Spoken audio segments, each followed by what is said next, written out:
When I was 8 years old, so I was in grade 4 of primary school, my mother left our family. In her mind, she left my father and divorced him. In reality, she left us all.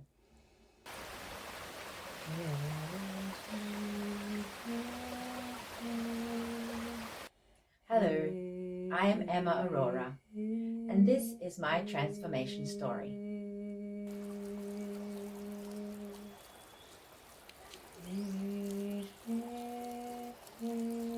My mother was my safe person. She was the one person in my family that I felt really understood me, that we had something in common, that we had friendship. She was kind to me, she was gentle, she was sweet to me. And I had a real tight bond to her that I didn't have with my two brothers and my dad.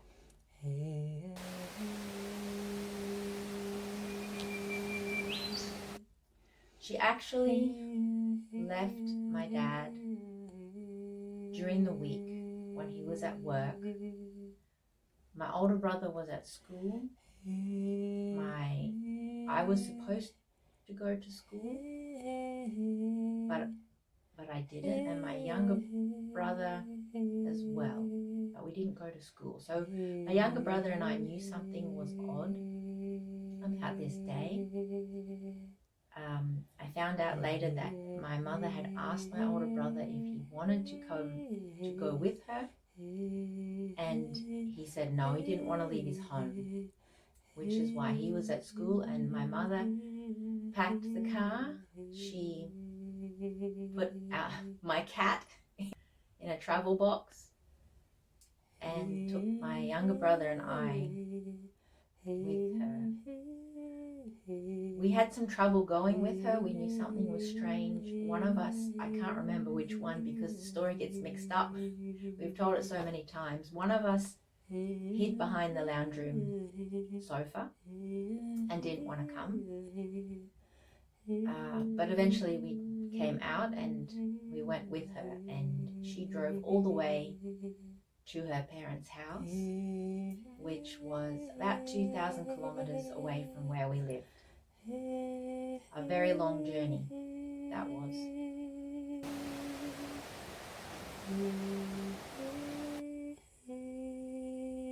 When we got there, we stayed with my grandparents in the beginning.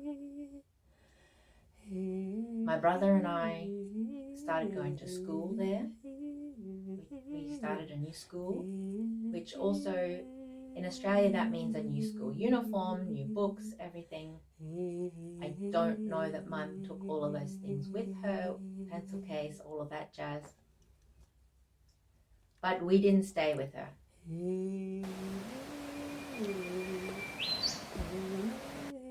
My father didn't want my mother to leave him. I did not know that they were unhappy, that they were fighting. My mother hid everything from us kids. It all happened behind closed doors. We knew nothing. And my father was not in agreement. He did not want this. He was heartbroken.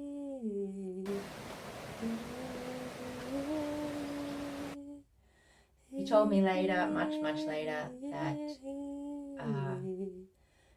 when the house was empty of myself, my younger brother, and my mother, there was only my older brother who was still at home. He was walking through the house, and as he walked past our bedroom doors, he felt this strong sensation in his heart.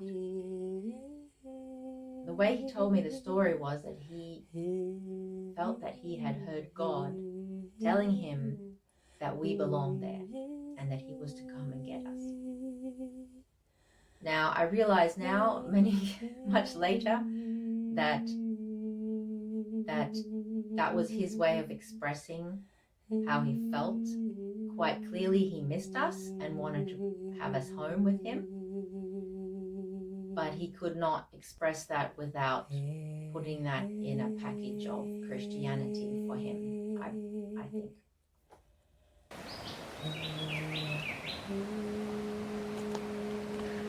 When I heard him tell me that story later, it made me very angry, but I didn't express that to him, of course. It made me angry because he didn't ask me what I wanted. My mum didn't ask me what I wanted. And so it happened, he flew all the way to where my mother and my brother and I were, to my grandparents' house. He hired a car and he was actually in contact with my mother, but also with the principal, the headmaster of the school where my brother and I were going, and he came to get us. And it happened that my mother let us. She did not fight him. She felt she could not fight him. He picked us up after school and he took us home. We did not get our clothes. We did not go to our grandparents' house. We did not say goodbye to our mother. We did not know what was happening, except that I was relieved that Dad had come and got us because I wanted to go home. Of course, I wanted my home, but I did not know what that meant in light of the whole situation.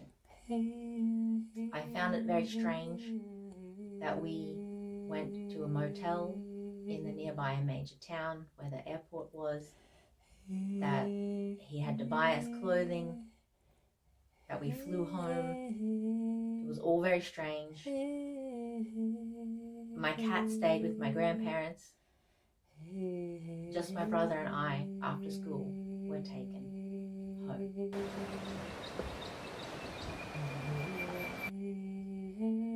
So he brought us home without my mum, and my brother and I were extremely upset to learn that Mum would not be coming home as well. I think perhaps my father thought that if he brought the children home, that she would come home as well, out of love for her children, that she would want to care for them and be there for them, but she did not.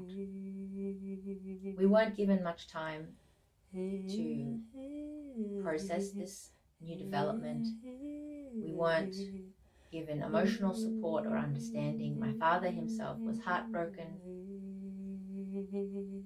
and he was an emotional mess himself, and he found himself being a single dad, which in the late 80s was not common, was not something that happened. And it was very unacceptable. He lost many friends.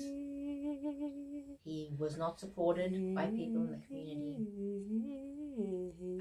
A single dad was something to be very suspicious of back then because it simply wasn't common. People didn't know or understand. They didn't know what to make of that.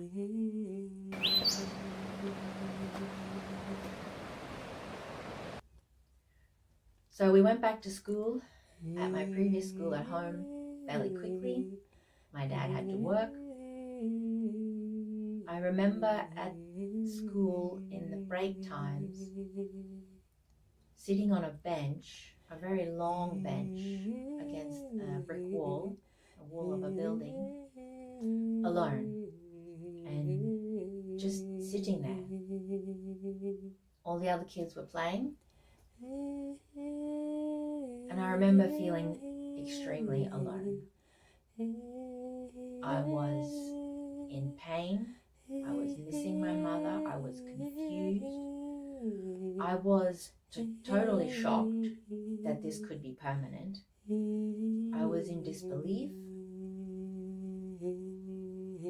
and I felt betrayed from my mother. She was my friend, and now she was gone. I felt very angry, and I felt very powerless. And I hated feeling that way. I still don't like it.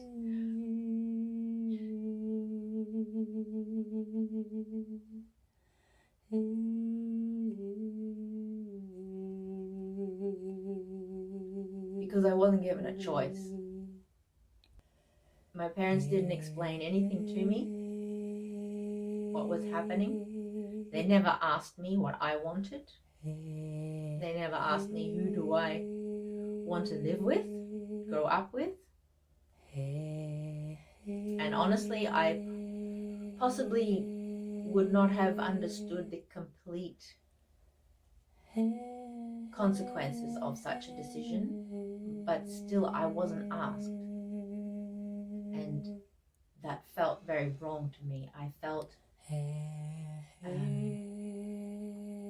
that the whole situation was very unjust against me. I felt wronged in the way that my parents handled many things with this situation. Of course, they were both an emotional mess, but that's how it was for me.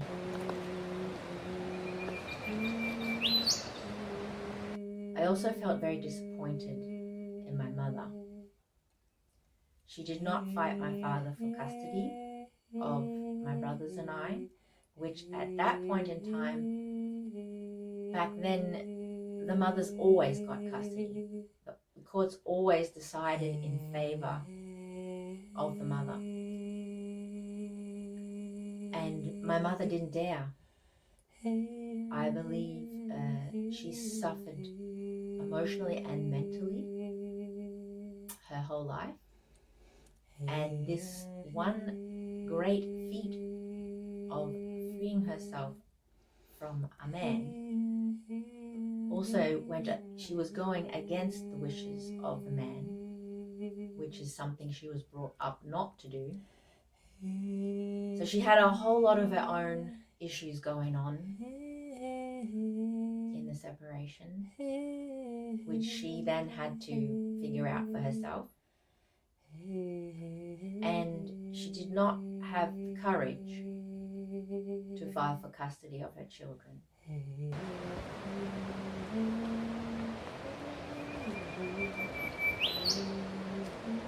She felt she did not have the financial security or the support of her parents or of friends or of anyone to do that either. Her parents were not particularly supportive of her in general or of her decision. They were not prepared to financially support her, and I doubt children as well. They wanted her to get a job straight away.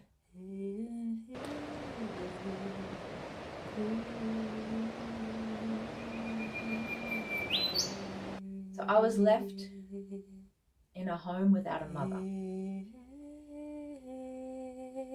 which none of my friends had, which made me feel more alone and more different and ostracized from the rest of the kids at school. I was devastated, and I blamed myself.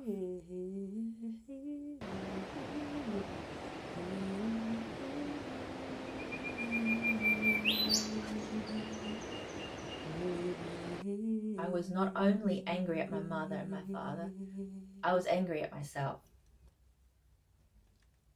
And I think that just added to the hurt.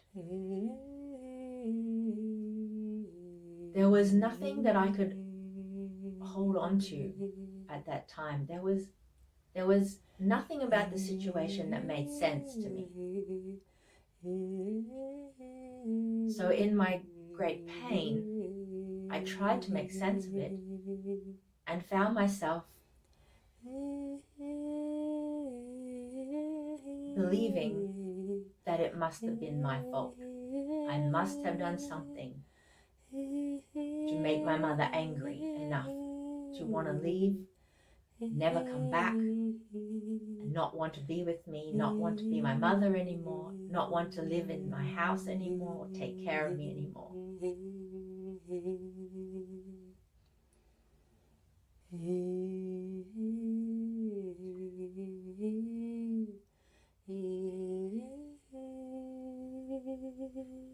So in my pain, I formed this belief about why that had happened,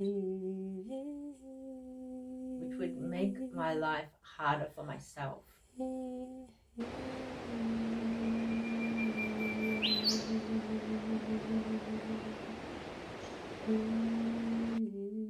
Which turned into a pattern which only grew in my life as the events that followed, any negative life experiences simply added to this belief and this deep wound.